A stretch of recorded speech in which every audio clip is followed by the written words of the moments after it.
நம் இருபெரும் தலைவர்களிடம் தான் பெற்ற பயிற்சி பக்குவப்படுத்தி இருக்கிறது.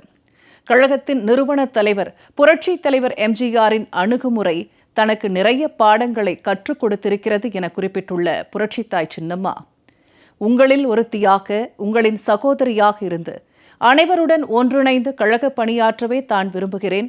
கட்சியின் நலன் கருதியும் தமிழக மக்களின் நலன் கருதியும் தான் இதுநாள் வரை ஒவ்வொரு முடிவுகளையும் தான் மேற்கொண்டதாக கூறியுள்ளார்.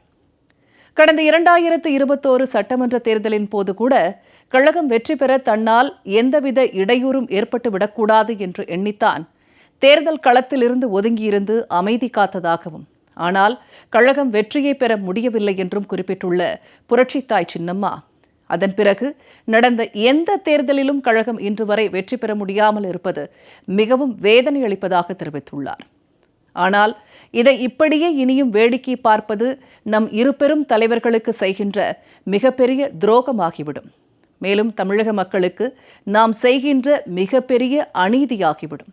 எனவே நடந்தவை நடந்தவையாக இருக்கட்டும், இனி நடப்பவை நல்லவையாக இருக்கட்டும் என்ற மனதுடன் அனைவரும் ஒன்றிணைவதுதான் தமிழக மக்களுக்கு நாம் செய்கின்ற மிகப்பெரிய உதவியாக அமையும்.